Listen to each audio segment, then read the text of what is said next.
nga po pala si Jenica. Ako naman si Irene. At kami po ay bumabati sa inyo. Ng isang Magandang araw!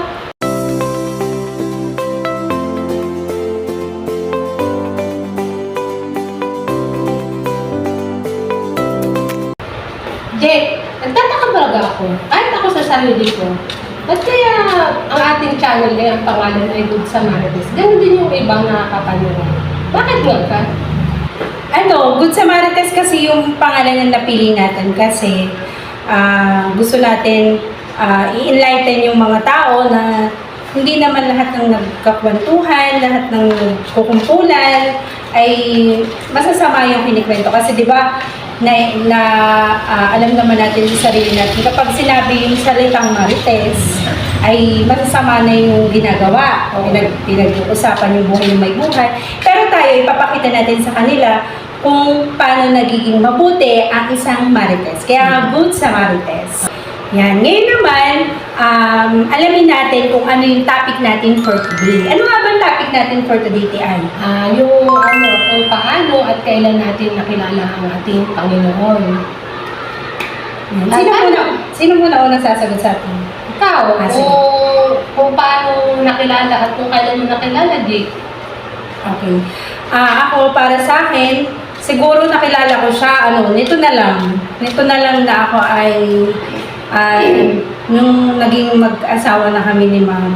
Pero hindi yung mismong naging mag-asawa kami. Nakilala ko na agad. Isinama niya ako, kasi Katoliko ako eh. Sinama niya ako dun sa, pero wala po kami pinopromote na religion kasi hindi naman po makakapagligtas sa religion. Nung time na ako po kasi ay Katoliko. Nung nakasama ko yung asawa ko dun, siya po kasi ay UCC Protestant. Nung time po na yun is 2011. Nung araw na yun, mga panahon na yun, sinasama-sama niya lang po ako sa simbahan.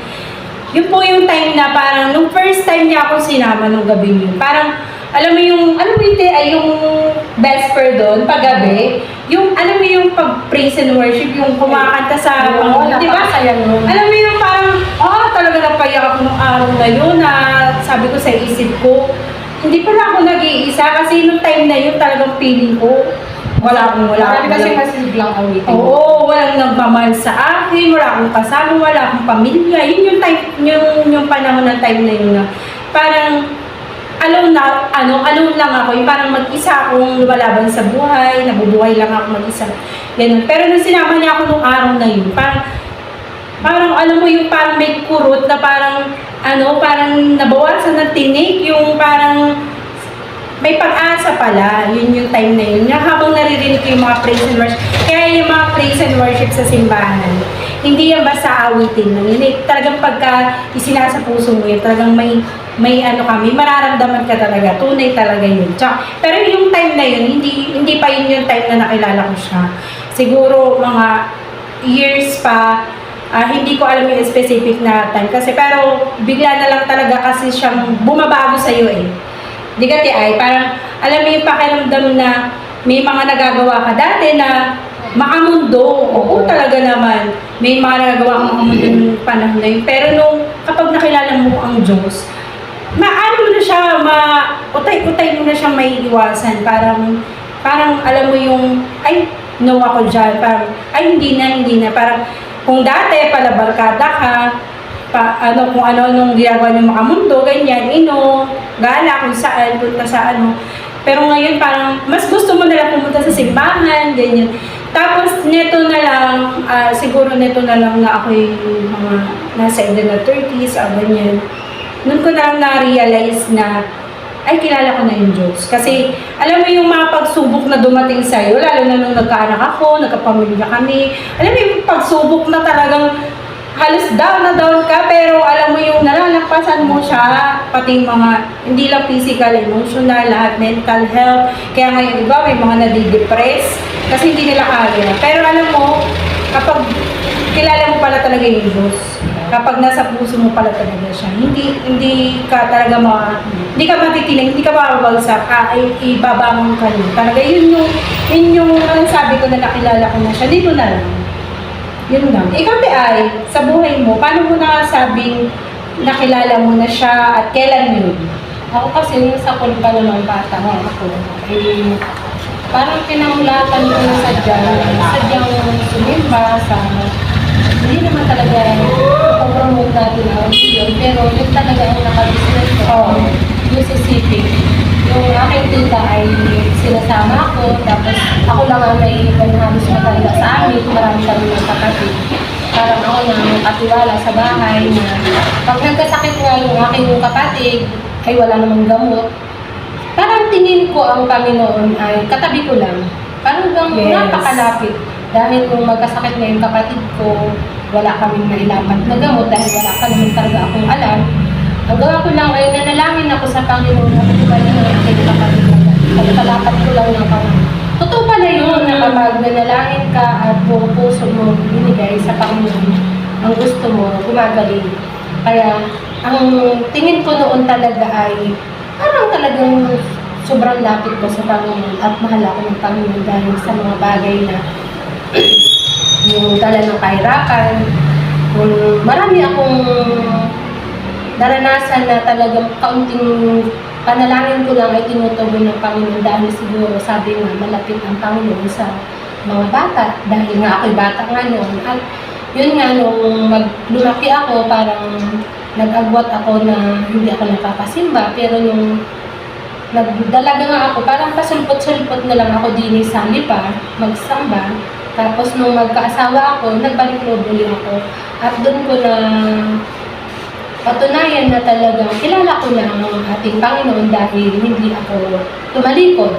At talagang bumalik ako sa Panginoon. At kahit ngayon nga, hindi kami pinababayaan na sa kabila ng mga pagsubok, hindi naman talaga maiwasan na may dadating sa iyong pagsubok, kahirapan, at talagang sinusubok ka nga ni Satanas sa mga binibigay sa iyong mga struggle, pero nariyan ang Panginoon, saklolo lagi sa buhay ng mga anak niya na hindi niya pinabayaan at nagtitiwala sa Kanya.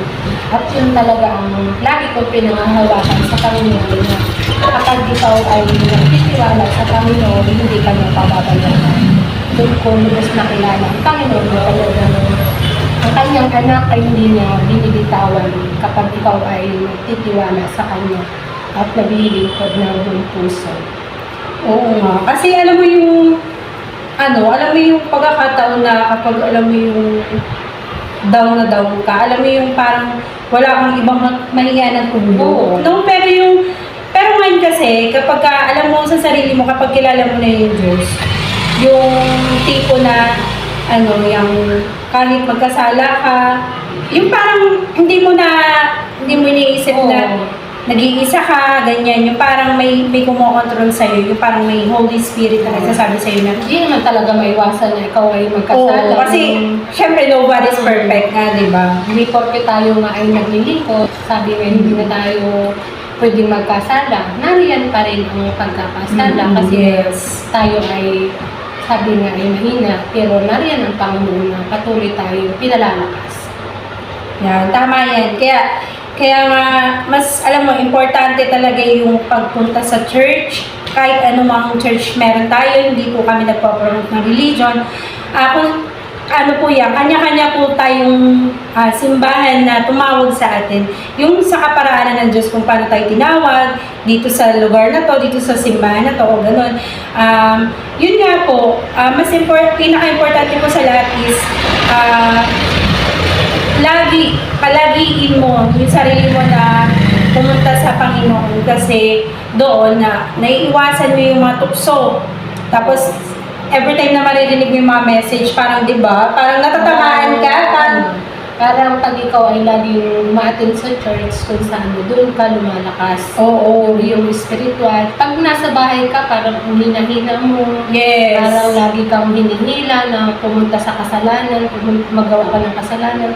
Pero pag lagi kang ma-attend sa church, lagi kang panibagong nakakarinig ng mga mensahe, parang napupukaw ka, parang napapalakas ka na nahata ka sa mga kasalanan na hindi, huwag ka dyan, yung gano'n. Dito ba, yung mga gano'n. Yung iyong mga kahinaan ay nagpapalakas, yung iyong hirap, problema, pag nandito ka sa church, mayroon ka kakahingahan. Amen. Kaya tayo guys, mga kapatid, sorry sa guys, mga kapatid, tayo talaga namang alam mo kapag may Diyos ka sa buhay mo, naiiwasan mo yung mga tukso, yung mga dati mong ginagawa noong hindi mo na ginagawa. Ako alam mo yung TI, di ba? Dati talaga akala mo, sak talaga ako sa ulo salat ako sa lipunan, charot. Ako naman pag may narinig ako, lumilin. Oh, yun, isa rin yun sa... Pero, Oo. pag nakabigkas naman ako at nakapagsalita, yun ay kung saan, bukang bibig lang, pero maya wala na. Mm. Parang bata na pag nakapagsalita na, maya wala na uli, tayo na uli magkasama, yung parang ganun. Ganun Yes. ako. Tsaka ngayon, ako kasi sarili ko, alam ko, kilala ko sarili ko. Prangka ako magsalita, masakit ako magsalita, palasagot ako. Tapos, masasama yung mga sinasabi ko talaga, hindi ko napipili. Nasa iyo na. Oo, talaga naman, naamin ko. Pero alam mo yung Christian, yung lesson learned doon na kapag talagang totoong nakilala mo na yung Diyos, tumatanggap ka ng kamalian mo. Dati talaga pag sinabi mo, At saka, kung ikaw talaga nakakilala na sa Panginoon, pag ikaw ay nakapagsalita sa iyong kasama o sa makausap mo, at nagbibiroan lang kayo, parang pag nasa bahay ka na, parang nare-reflect mo na, ay, mapangit pa rin sinabi ko doon. Ay, may nasabi akong hindi pa ganda. Oo. Ay, mga ganun. Binibigyan ka ng kaisipan ng Holy Spirit. Yun nga, yung guide mo. Para may isip mo na, baka nakasama yung loob ng sinabi ko. Parang ganun. Parang laging may guilty kang nararamdaman pag ikaw ay laging ginagabayan ng spiritual na yung Panginoon, yung Espiritu ng Panginoon pag ginagabayan ka, laging mo may guilty ka kapag may nagagawa kang hindi maganda sa kapwa mo o may nasasabi ka, yung mga minsan yung ating mata, yung ating Ako, sinasabi ko sa'yo. Yan, yung ating mata, pag nakita natin, nandito na yan. Tapos binubukan ng bibig natin. Yes, Yung totoo yan. Kaya, Yung mata natin, makasalanan. Yung bibig natin, makasalanan. minsan yung tenga natin, hindi naman ganun ang sinabi. Diba na? Pero alam nyo, kaya ibinigay sa atin yung mga gantong tenga, yung mata, yung bibig. Kasi, ito kasi yung way para express natin yung gusto natin sabihin. Pero, ang gusto ng Diyos is gamitin natin sa kabutihan. Yun yun. Kaya yung bibig natin, yung boses natin, gamitin natin sa ikabubuti na ating ng bawat isa ng mga kapatid natin. Hindi yung talagang, kaya nagiging masama yung salitang marites. Oo. Kasi nga yung iba nga, di ba, pinag-uusapan yung buhay may buhay, sisiraan. Ako, talaga naman. Tapos, yun nga yung sabi ko nga, pag walang makita, nalalagay sa isip, lalagay sa bibig, tapos ikukwento na. Ganun na, marites na. Marites nga. Kaya, sabi nga, kung may marites, dapat may good marites. Ayan. Kaya ang aming channel ay The Good Samarites. Ayan. Ngayon alam nyo na kung bakit yan ang aming pangalan. Kaya yun, sana may natutunan kayo sa aming pagbubulay ngayong araw tungkol sa kung paano namin nakilala at kailan namin nakilala sa buhay namin ang Panginoon. Kaya kayo, magbulay din kayo sa inyong mga sarili kung napapanood nyo itong video na to. Sana ay maisip nyo kung kailan, kung nakilala nyo na ba o hindi pa. Sana ay hindi pa naman huli ang lahat. Di ba, Te Ay? Ayun, laging ang Panginoon ay bukas palad na naghihintay lang Yes. atin sa inyo na gustong magbalik loob sa ating Panginoon. Yan. Kaya lagi nating piliin ang mabuti. Ayan. Kaya, Te Ay, sana ay may natutunan sila sa ating kwento. Ako nga po pala si Jenica. At muli ang inyong Irene. Ayan, kami po ay nagsasabi sa inyong muli ng isang magandang araw.